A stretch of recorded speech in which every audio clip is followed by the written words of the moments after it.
প্রিয় শ্রোতা বন্ধু, বেদ পাঠশালা অনুষ্ঠানে আপনাকে স্বাগত জানাই। এই অনুষ্ঠানে রাজাবলী পুস্তকের অধ্যয়নের শুরুতেই আমি আপনাকে কতকগুলি বিষয় বলতে চাই। প্রথমত, এই রাজাবলী পুস্তককে ইব্রি ইতিহাসের পক্ষে যে বিষয়গুলি বিশেষ তাৎপর্যপূর্ণ করে তোলে সেইগুলি ঈশ্বরের রাজ্য সম্পর্কিত। এখন ইহা নতুন নিয়মে বর্ণিত ঈশ্বরের রাজ্য নয়, ইহা হলো ইব্রিয় রাজ্য। এই রাজ্য সেই লোকেরা তখন পেয়েছিল যখন তারা ঈশ্বরকে তাদের রাজারূপে স্বীকার করতে অস্বীকার করেছিল। তারা আর অন্যান্য জাতির মতোই নিজেদের মধ্যে থেকে কাউকে রাজা করতে চেয়েছিল। আপনার নিশ্চয়ই মনে আছে, এই বিষয়ে আমরা বলেছিলাম যে ইহা ঈশ্বরের নির্দেশ জ্ঞাপক ইচ্ছা ছিল না, কিন্তু ইহা ছিল ঈশ্বরের সম্মতি জ্ঞাপক ইচ্ছা। তাদের সেই মন্দ রাজাদের কারণে যে ভয়ানক ফল ভোগ করতে হয়েছিল, ঈশ্বর তার জন্য দায়ী ছিলেন না। আপনি যখন প্রথম ও দ্বিতীয় রাজাবলী পুস্তক অধ্যয়ন করবেন, সেখানে সেই ইসরায়েল জাতি যে রাজ্য চেয়েছিল সেই রাজ্যের উত্থান ও পতন সম্পর্কে দেখতে পাবেন। রাজা সলোমনের রাজত্বকালে সেই ইব্রিয় রাজ্য তার সর্বোচ্চ মহিমায় প্রতিষ্ঠিত হয়েছিল। ঈশ্বর চেয়েছিলেন তিনি ইসরায়েল জাতির উপর কোনো ভাওবাদী বা পুরোহিতের মাধ্যমে রাজত্ব করবেন, কিন্তু সেই ইসরায়েল জাতি অন্যান্য জাতির ন্যায় তাদের উপরে একজন পার্থিব রাজা আকাঙ্ক্ষা করেছিল। তারা যা চেয়েছিল, ঈশ্বর তাদের সেই মনোবাঞ্ছা পূর্ণ করেছিলেন। তারা রাজা পেয়েছিল, কিন্তু তাদের রাজত্ব দীর্ঘস্থায়ী হয়নি। সেই রাজ্য ক্ষণস্থায়ী ছিল, কারণ তা ঈশ্বরের নির্দেশ জ্ঞাপক ইচ্ছা ছিল না।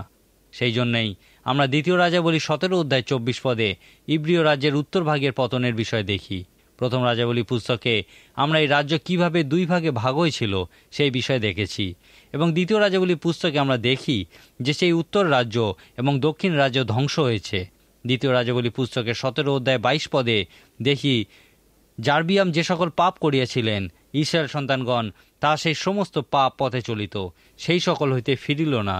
শেষে সদাপ্রভু আপনার ভাওবাদীগণের দ্বারা যেরূপ বলিয়াছিলেন, তদনুসারে ইসরায়েল আপন দেশ হইতে অসুরে নিত হইল, অদ্যপি তারা সেই স্থানে আছে। ইহা সেই উত্তর রাজ্য যাকে ইসরায়েল বলা হতো, তার সম্পর্কে বলা হয়েছে। এই পুস্তকের 25 অধ্যায় 21 পদে আমরা দক্ষিণ রাজ্য যাকে জিহুদা বলা হতো সেই রাজ্যের ধ্বংসের বিষয়ে লেখা দেখতে পাই। বাবিল রাজ তাদিওকে আঘাত করিয়া বধ করিলেন, এইরূপে জিহুদা আপন দেশ হইতে বন্দী হইয়া নিত হইল। আপনি যদি খুবই সতর্কতার সঙ্গে এই দক্ষিণ রাজ্যের পতন এবং বন্দিত্বের বিষয়ে অধ্যয়ন করেন, তাহলে দেখবেন যে ইহা সাধারণভাবে লোকে যেরকম চিন্তা করে সেই রকম সাধারণ কোনো ঘটনা নয়। বাবিল রাজ একদিনেই সেই জেরুসালেম শহর দখল করে তাদেরকে বন্দী করেননি। প্রকৃতপক্ষে জেরুসালেম শহর 20 বছরের মধ্যে 3 বার শত্রুর হস্তে পরাজিত হয়েছিল। জেরুসালেমের প্রথমবার যখন পতন হয়েছিল, সেই সময় ইসরায়েলের রাজা ছিলেন জিহোয়াকিম। জিহোয়াকিম 3 বছরের জন্য বাবিল রাজের কাছে বন্দিত্ব স্বীকার করেছিলেন, কিন্তু তারপর জিহোয়াকিম বাবিল রাজের বিরুদ্ধে বিদ্রোহ করেছিলেন। এরপর দ্বিতীয়বার যখন বাবিল রাজ জেরুসালেম অধিকার করেছিলেন, তখন জেরুসালেমের রাজা ছিলেন জিহোয়াকিমের পুত্র জিহোয়াখিন। দ্বিতীয় যখন জেরুসালেমের পতন হয়, সেই সময় প্রচুর ইসরায়েল সন্তান নিহত হয়েছিলেন, এবং যারা জীবিত ছিল তাদের প্রায় সকলকেই বাবিল দেশে বন্দী করে নিয়ে যাওয়া হয়েছিল।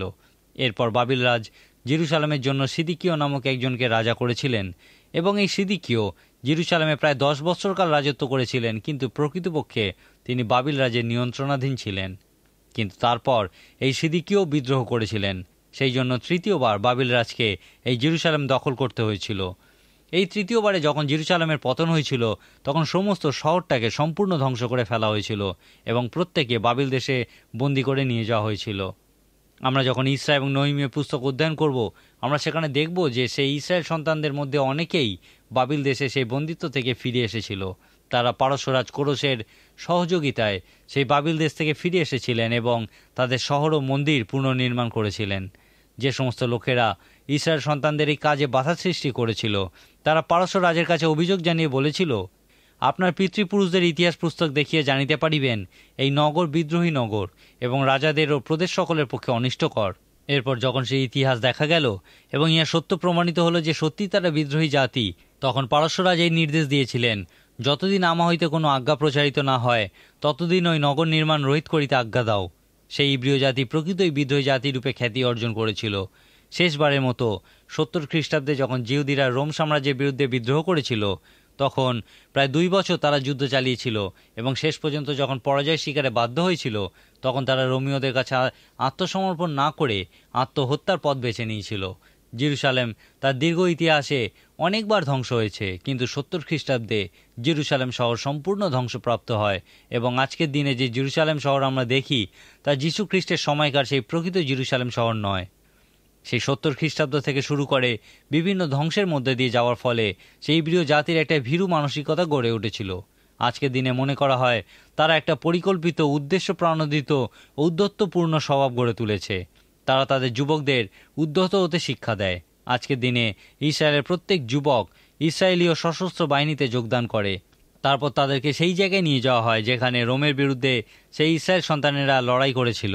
সেই জায়গাটি আজকে একটা পবিত্র জায়গারূপে সমাদর লাভ করেছে। আজকের দিনে ইসরায়েল জাতি সেই প্রিয় জাতির বিদ্রোহী মনোভাব পুনরুদ্ধার করেছে। আপনার নিশ্চয়ই মনে আছে, ইসরায়েল কথার অর্থ হলো যোদ্ধা। তারা এই নাম যাকবের কাছ থেকে পেয়েছিল। ইব্রীয় ইতিহাস অধ্যয়নকালে, বিশেষ করে রাজাবলী পুস্তক অধ্যয়নকালে যে বিষয়টি প্রথম আমাদের লক্ষ্য করা উচিত তা হলো ইব্রীয় জাতির উত্থান ও পতন। দ্বিতীয়ত, ওই সময় রাজাদের সম্পর্কে আমাদের লক্ষ্য করা উচিত। আমি আগেও বলেছি যে এই ঐতিহাসিক সাহিত্যের মধ্যে আমরা দৃষ্টান্ত এবং সতর্কবার্তা এই দুটি বিষয়ের অন্বেষণ করি। এই রাজাবলী পুস্তকে আপনি বেশিরভাগ সময় শুধুমাত্র সতর্কবার্তাই দেখতে পাবেন। দক্ষিণ রাজ্যের খুব অল্প সংখ্যক রাজাকে উত্তম রাজা বলা যায়, কিন্তু উত্তর রাজ্যের সব রাজাকেই সর্বদা মন্দ বলা যায়। সুতরাং এই রাজাদের জীবন থেকে বেশিরভাগ সময়ই সতর্কবার্তা পাওয়া যায়। এই সমস্ত রাজাদের মধ্যে সবথেকে গুরুত্বপূর্ণ চরিত্র হলেন রাজা সলোমন। প্রথম রাজাবলী পুস্তকে বর্ণিত রাজা সলোমনের কাহিনী আমাদের কাছে একটা বিরাট সতর্কবার্তা নিয়ে আসে। প্রথমে রাজা সলোমন আমাদের কাছে একটা দৃষ্টান্ত স্বরূপ ছিলেন, কিন্তু শুরু ভালো করলেও শেষ ভালো করতে পারেননি। রাজা দাউদ যখন তার পুত্র সলোমনকে নেতৃত্বের দায়িত্ব দিয়েছিলেন তখন তাকে কিছু গুরুত্বপূর্ণ কাজও দিয়েছিলেন। রাজা দাউদের মানবতা সম্পর্কে আমরা দেখি যখন তার মৃত্যুশয্যায় তিনি সলোমনকে সেই শিমিয়া নামক ব্যক্তি যে একসময় তাকে অভিশাপ দিয়েছিল তার কাছে যেতে বলেছিলেন। রাজা দাউদ সেই শিমিয়েকে ক্ষমা করেছিলেন, কিন্তু তিনি তার মৃত্যুশয্যায় সলোমনকে বলেছিলেন, আমি সেই শিমিয়ের প্রতি প্রতিজ্ঞাবদ্ধ, কিন্তু তুমি নও। তুমি একজন বুদ্ধিমান ব্যক্তি এবং তুমি জানো তোমাকে কি করতে হবে। তাহাকে পক্ষকে সে রক্তের সহিত পাতালে নামাইবে। এরপর সলোমন শিমিয়েকে হত্যা করেছিলেন। রাজা দাউদ সলোমনকে তার সেনাপতি জোয়াবকেও হত্যা করতে বলেছিলেন, কারণ জোয়াব অবনের এবং অমাশা নামক তার আরও 2 জন সেনাপতিকে হত্যা করেছিলেন। কিন্তু আমার মনে হয় প্রকৃতপক্ষে রাজা দাউদ জোয়াবকে হত্যা করতে বলেছিলেন, কারণ জোয়াব তার পুত্র অবশালোমকে হত্যা করেছিলেন। রাজা দাউদ যখন সলোমনকে ইসরায়েল জাতির 3য় রাজারূপে অভিষিক্ত করেছিলেন তখন প্রথমে মনে হয়েছিল রাজা সলোমন তার পিতা রাজা দাউদকেই অনুসরণ করবেন। তিনি প্রার্থনা করে বলেছিলেন, আমি ক্ষুদ্র বালক মাত্র, বাইরে যাইতে ও ভিতরে আসিতে জানি না। তোমার প্রজারা এক মহাজাতি, বাহুল্য প্রযুক্ত তাহাদের গণনা ও সংখ্যা করা যায় না। অতএব তোমার প্রজাদের বিচার করিতে তোমার এই দাসকে বুঝিবার চিত্ত প্রদান করো, কারণ তোমার এমন বৃহৎ প্রজাবৃন্দের বিচার করা কাহার সাধ্য।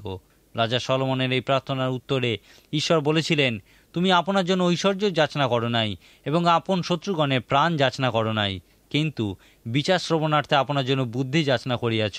দেখো, আমি তোমাকে এমন জ্ঞানশালী ও বুদ্ধিমান চিত্ত দিলাম যে তোমার পূর্বে তোমার তুল্য কেহ হয় নাই এবং পরেও তোমার তুল্য কেহ উৎপন্ন হইবে না। আবার তুমি যাহা যাচনা করো নাই তাহাও তোমাকে দিলাম, এমন ঐশ্বর্য ও গৌরব দিলাম যে তোমার জীবনকালে রাজবর্গের মতো কেহ তোমার তুল্য হইবে না। এই বিষয়ে আমরা আরও দেখব যখন আমরা গীত সংহিতা পুস্তকের 127 সংখ্যার গীত এবং উপদেশক পুস্তক অধ্যয়ন করব। রাজা সলোমন প্রকৃতই সব থেকে ধনী এবং জ্ঞানবান মানুষে পরিণত হয়েছিলেন, কিন্তু এই সমস্ত কিছুর পরেও আমরা রাজা সলোমনকে অন্যান্য ইব্রীয় রাজাদের সঙ্গে তুলনা করে বলতে পারি তিনি অন্যান্য সমস্ত রাজার থেকে সব থেকে বেশি ব্যর্থ হয়েছিলেন। এই প্রসঙ্গে আমি একটি বিষয় আরেকবার আপনাকে মনে করিয়ে দিতে চাই যে এই সমস্ত বিষয় অর্থাৎ ইব্রীয় রাজ্যের বিভাগ, তারপর বিভক্ত রাজ্যের পতন ও বন্দিত্ব, এই সমস্ত কিছু রাজা দাউদের পাপের ফলস্বরূপ ঘটেনি। রাজা দাউদ তার পাপ স্বীকার করেছিলেন এবং অনুতাপ করেছিলেন, আর ঈশ্বর তার পাপ ক্ষমা করেছিলেন। কিন্তু এই সমস্ত বিপর্যয় ঘটেছিল রাজা সলোমনের পাপের কারণে। তার ব্যর্থতার ফলস্বরূপ এই সমস্ত ঘটনা ঘটেছিল। যখন ইসরায়েল রাজ্য তার মহিমা গৌরবের সর্বোচ্চ স্থানে পৌঁছেছিল তখনই রাজা সলোমন ঈশ্বরের দিক থেকে ফিরেছিলেন।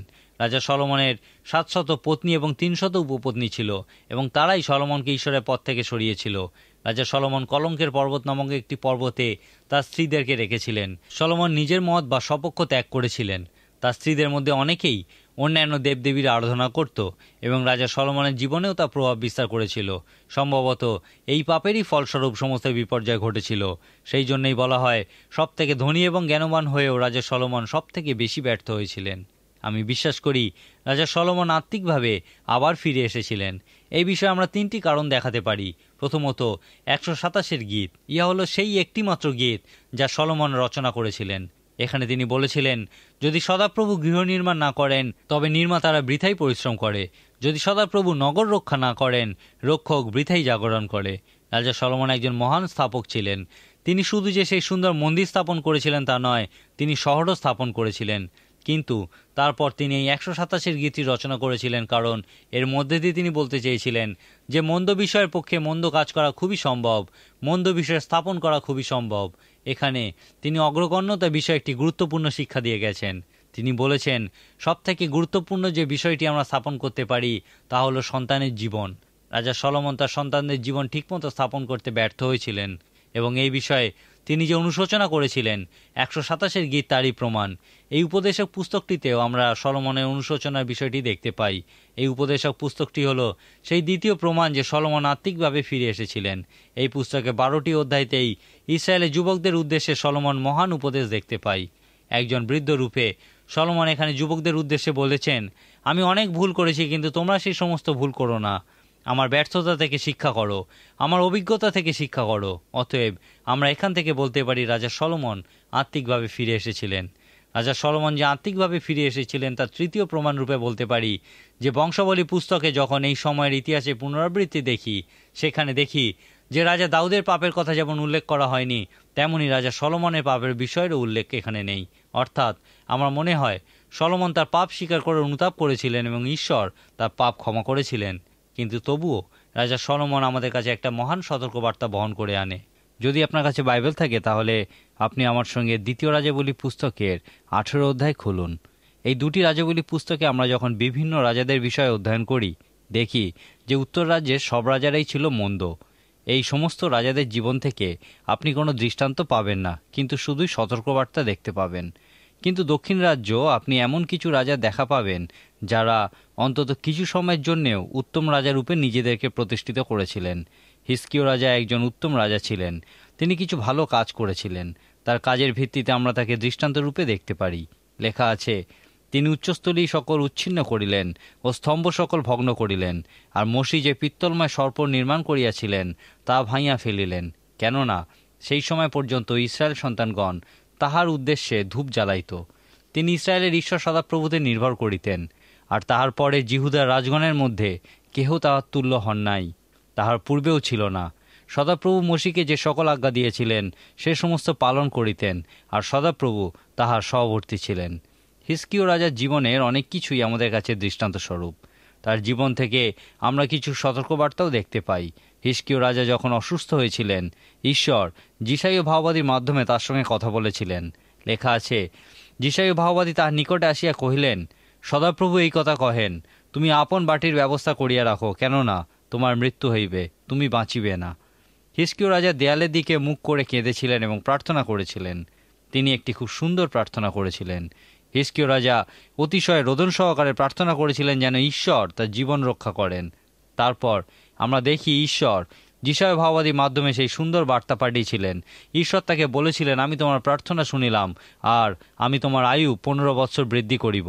আমাদের জন্য ইহা প্রকৃতই একটি সুন্দর দৃষ্টান্ত স্বরূপ, এবং একই সঙ্গে ইহা বিশেষ তাৎপর্যপূর্ণ যে এই ব্যক্তিকে যখন জানতে পেরেছিলেন যে তিনি মারা যাবেন, তখন তিনি প্রার্থনা করেছিলেন। যদিও একজন ভাববাদী ঈশ্বরের কথা তার কাছে বলেছিলেন, তথাপি তিনি ঈশ্বরের কাছে প্রার্থনা করেছিলেন।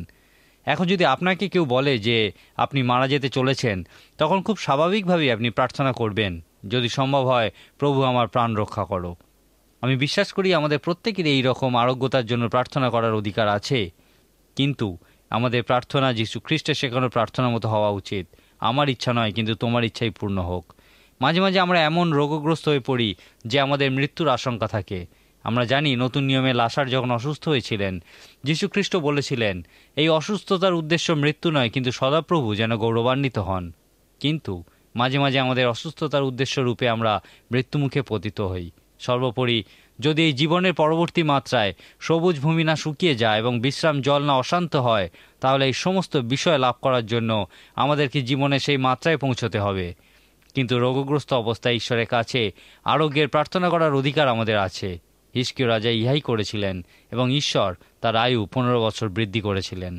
যাই হোক, হিজকিয় রাজা এই অলৌকিক ঘটনা সম্পর্কেই আমাদের কাছে সতর্কবার্তায় পরিণত হয়েছেন।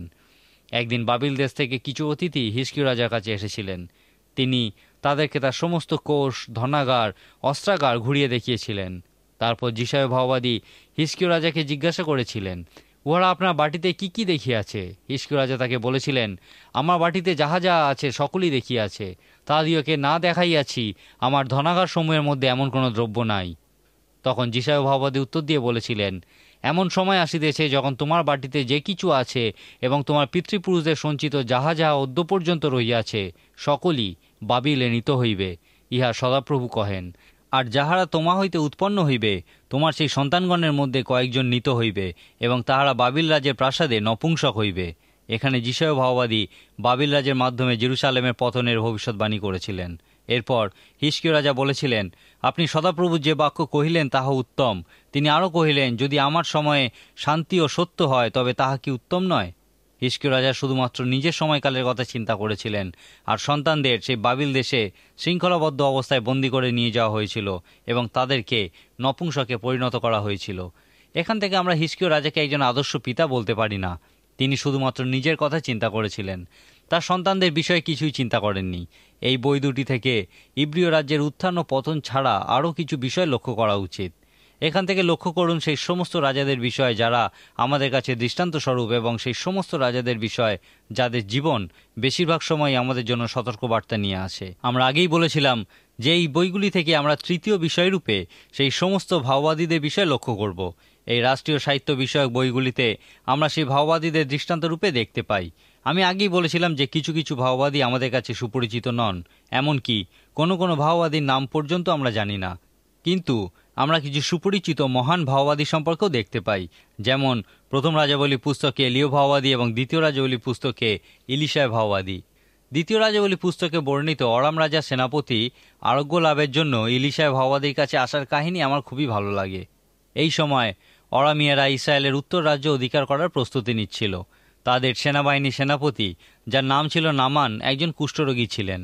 সেই সময় একজন ইব্রীয় বালিকা, যে প্রকৃতপক্ষে অরামীয়দের বন্দী জীবনযাপন করছিল, নামানকে একজন ইসরায়েলীয় ভাওবাদী কথা বলেছিল, যিনি কুষ্ঠরোগ নিরাময় করতে পারতেন। তারপর নামান তার নিজের রথে চড়ে কিছু সংখ্যক সৈন্য সঙ্গে নিয়ে সেই ইলিশায় ভাওবাদীর কাছে পৌঁছেছিলেন। নামান ভেবেছিলেন ইলিশায় ভাওবাদী তাকে খুবই সম্মান করবেন, কারণ তিনি একজন অরামীয় সেনাপতি এবং ইলিশায় ভাওবাদী খুবই নাটকীয়তার সঙ্গে তার কুষ্ঠরোগ ভালো করবেন। কিন্তু নামানের প্রত্যাশা মতো ইলিশায় ভাওবাদী কাজ করেননি। এমনকি তিনি নামানকে স্বাগত জানাতে বাড়ির বাইরে পর্যন্ত বাড়াননি। তিনি তার একজন ভৃত্যের মাধ্যমে নামানকে বলে পাঠিয়েছিলেন, আপনি গিয়ে 7 বার জর্দনে স্নান করুন, আপনার নতুন মাংস হইবে। এরপর আমরা দেখি নামান খুবই ক্রুদ্ধ হয়ে বলেছিলেন, আমি ভাবিয়াছিলাম তিনি অবশ্য বাহির হইয়া আমার নিকটে আসিবেন এবং দাঁড়াইয়া আপন ঈশ্বর সদাপ্রভুর নামে ডাকিবেন আর কুষ্ঠ স্থানের উপর হাত দুলাইয়া কুষ্টিকে উদ্ধার করিবেন। ইসরায়েলের সমস্ত জলাশয় হইতে দম্মেশকের অবনা ও পরপর নদী কি উত্তম নয়? আমি কি তাহাতে স্নান করিয়া শুচি হইতে পারি না?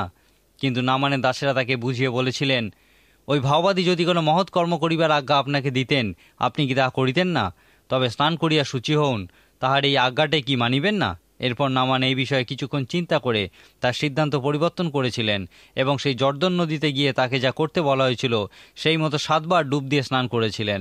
তারপর যখন তিনি জর্দন নদীর জল থেকে 7 বার এবার উঠে এসেছিলেন, তার কুষ্ঠ সম্পূর্ণ নিরাময় হয়েছিল। নামানের এই কাহিনীকে আমাদের জন্য আবেদনরূপে আমরা পরিত্রাণের সুসমাচারে একটি সুন্দর রূপক চিত্র বলতে পারি। এমন অনেক মানুষ আছেন যারা পরিত্রাণ লাভ করার জন্য যখন যীশু খ্রিস্টের কাছে আসেন, তখন কিভাবে তারা এই পরিত্রাণ লাভ করবেন সেই বিষয়ে একটা পূর্ব পরিকল্পনা তাদের মনে থাকে। অনেকেই আশা করেন তাদের পরিত্রাণ একটি ঈশ্বরতাত্ত্বিক বিষয়ের মাধ্যমে সম্পন্ন হবে। আবার অনেকে আছেন যারা সমস্ত বিষয় বিচার বুদ্ধি দ্বারা বুঝতে চান। তারা বিশ্বাস করেন পরিত্রাণ যদি কোনো জটিল বিষয় না হয় তাহলে তার কোনো গুরুত্ব নেই। পণ্ডিত সুলভ ব্যক্তিদের ক্ষেত্রে ইহা প্রায়শই সত্যরূপে প্রমাণিত হয়। তারা যখন পবিত্র সুসমাচারের সরলতা, সহজভাব দেখেন, তখন তাদের মনে হয় ইহা এত বেশি সহজ সরল যে ইহার প্রতি তাদের বিশ্বাস জন্মানো খুবই কঠিন।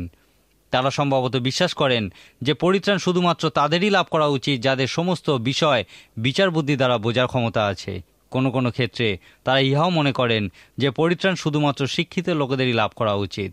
কিন্তু সুসমাচার খুবই সহজ ও সরল এবং সম্ভবত এই কারণেই অনেক জ্ঞানীগুণী বুদ্ধিজীবী ব্যক্তি পরিত্রাণ লাভ করা থেকে বঞ্চিত হয়েছেন। পরিত্রাণের সুসমাচার হলো সেই জর্দন নদীর জলে 7 বার স্নান করার মতোই সহজ ও সরল। আপনাকে পরিত্রাণ বিষয়টি বুঝতে হবে না, পরিত্রাণ বিষয়টিকে বিচার বুদ্ধি দ্বারা বিশ্লেষণ করতে হবে না, পরিত্রাণ বিষয়টি যুক্তিগ্রাহ্য হওয়ারও প্রয়োজন নেই।